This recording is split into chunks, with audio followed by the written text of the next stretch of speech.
The Matjhabeng Municipality in the Free State Province is in serious financial crisis. And the National Council of Provinces wants the Premier, Moloko Moloto, to urgently intervene. 24 municipal vehicles worth 41 million rand were attached last month. The municipality also still owes service providers hundreds of millions of rand.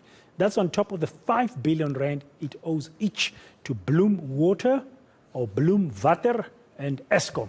Moloko Moloto joining us now from the ground to tell us exactly what is the latest. Moloko, it's not a pretty picture that's coming out of that municipality. It's not pleasing at all, Braden Moyane, and good evening, by the way. We made a turn at Velkom. This is where the Matjhabeng local municipality is headquartered, and we have had to see for ourselves the dilapidated, actually I should even say the vandalized infrastructure, the wastewater treatment plant that is not even fenced off, which is making things easier for the thieves and the vandals really to have a field day. And the concerns that were raised by Parliament's National Council of Provinces, indeed, they seem to be legitimate in more ways than one. In a report which they have published, they are even indicating that the current mayor who took over the reins there in 2021 following the local government elections, Mr.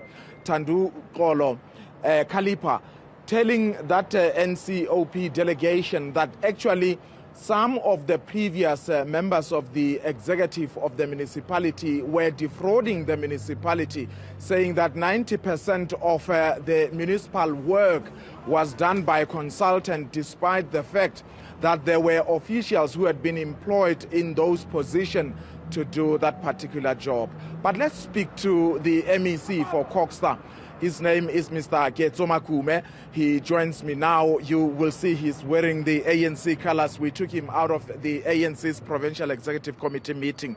So thank you so much for making time. The National Council of Provinces wrote to Premier Moloko Moloto on the 1st to say he must, together with you as the Provincial Executive Council, intervene through Section 139 of the Constitution so that you can turn that situation in Matjhabeng. It's almost, it's been a month now, if you like.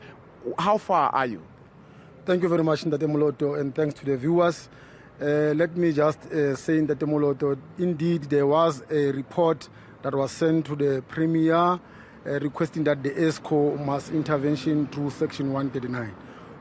Section 139 is when everything has seriously collapsed in the municipality and there's no hope at all. Therefore, the provincial government and the national government is expected to intervene.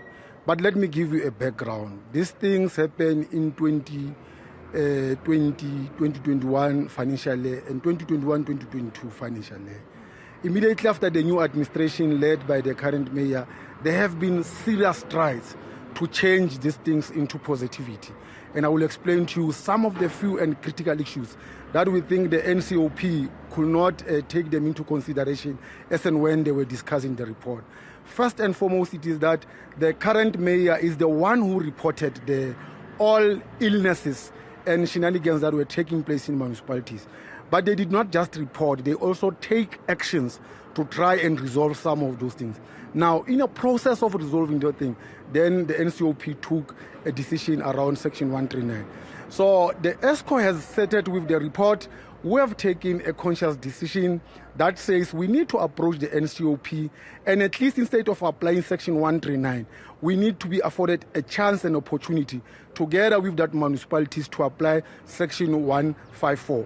154 allows the departments, the national and the provincial, to give the support on what the municipality is doing. So it's a legislative decision that we need to take. Because, sorry for interrupting, MEC. So in other words, you are saying that the National Council of Provinces got it wrong here when they recommended that you intervene through Section 139?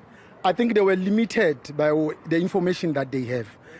We suspect that the information that I'm going to share with you now, it was never, placed before them. Number one, it was that the municipality, after realizing that there were officials who were doing things that they were not supposed to be doing, who were also taking unlawful instructions and implementing decisions that were not of the interest of the people and the municipality of Matjhabeng. 3 of them have been suspended.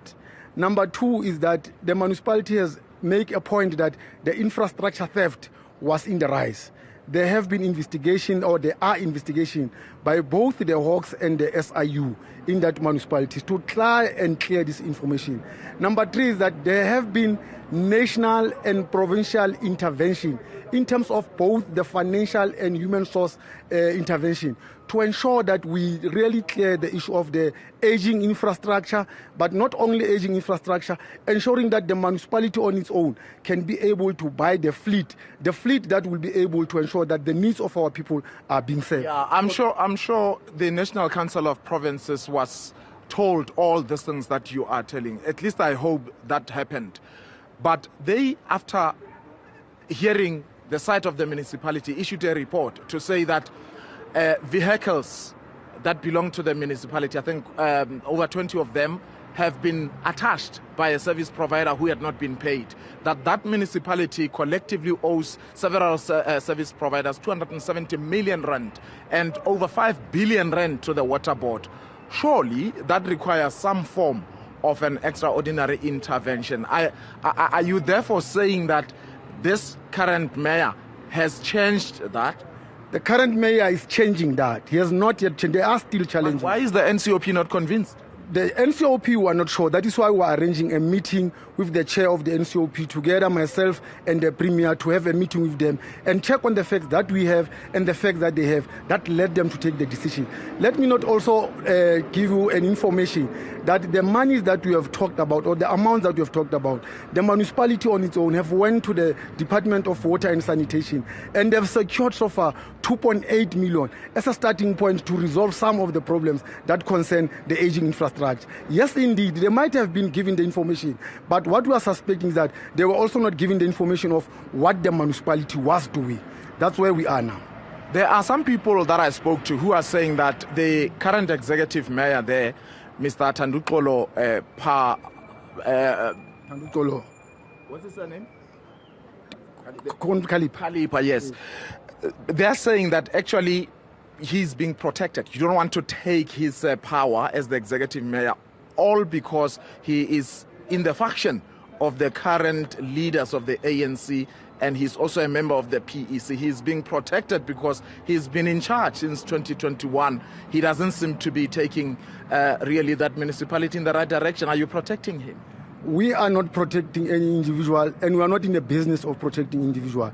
We are protecting processes that are trying to help municipalities. All what we need to do is to ensure that municipalities are functional on their own without any interference. And that is why we are appealing to the NCOP to give them a chance to do what they are already trying to do to better the municipalities' functions. Number 2, the issues of factions and what, I will leave them to the ANC because, as you have said, I'm not here on my capacity as the deputy chair, but as the MEC. But what I can tell you is that we are going to ensure that everyone who's not doing things that we are planning to do as government, they will face the law. And we are not going to be in a business of defending anyone. Yeah, we are talking about Matjhabeng here, but the picture, to my little knowledge of the municipalities that I've been following here in the Free State, Bomasilonyana and the other one that is based in Frankfurt, have been in serious trouble. What is the picture now since you, as the new administration, took over? Look, the picture is seriously changing. Just wait for the AG report that we have already got now. There are serious things. I can tell you that in the past, almost all our municipalities did not presented the annual financial statements. Some of them were even failing to pay salaries, Masilonyana being one of them. Exactly. And as we speak now, Masilonyana has bettered their conditions. And all the municipalities have presented, except 2 municipalities that have not presented, but there are valid reasons why, and the AG has said they are still giving them time to do so. Number 2 is that there is now a consequence management. Anyone who's found to be doing wrong, he knows that he will face the law. That's what has not been done in all the municipalities.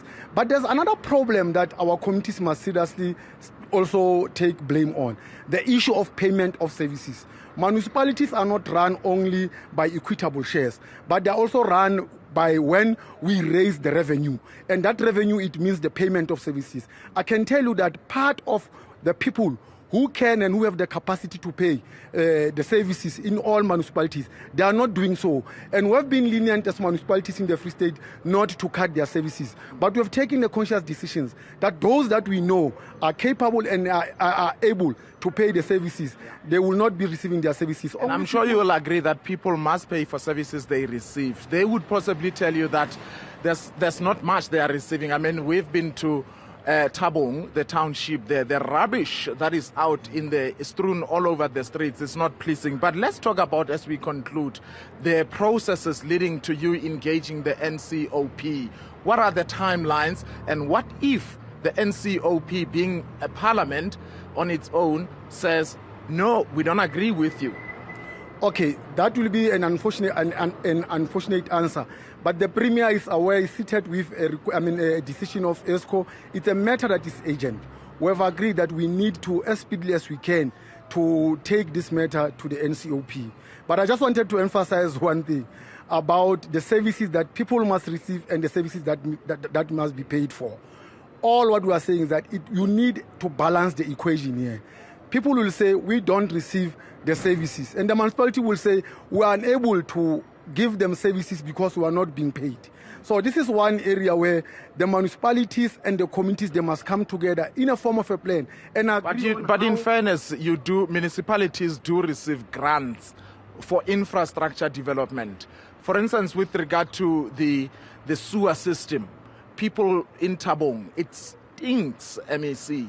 And surely there had been money that at some point was allocated there. Yeah, it has been allocated. We are actually dealing with the services right at where they matter most, the infrastructure. So infrastructure, our community members won't be able to see the project, but they will then be able to see the changes as and when these things start to happen. There is money that has been allocated, but what we are attending to is the aging infrastructure. So that's where we are. But I'm still appealing to all those business people are not paying services.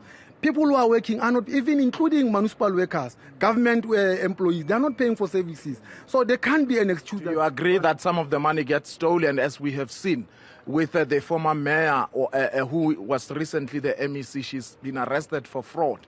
I think that's why there are those arrests, and that is why there are investigations in municipalities.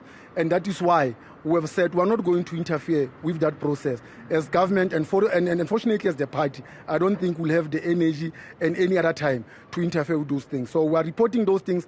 I'm on record when I was discussing with the municipalities that I am going to implement Section 106 where it is needed. We're not going to take any sides here when we deal with the people's purse. Thank you so much, sir, for affording us your time. Ketso Makume is the MEC for Koksta in the Free State Province. Thank you very much, Moloko Moloto.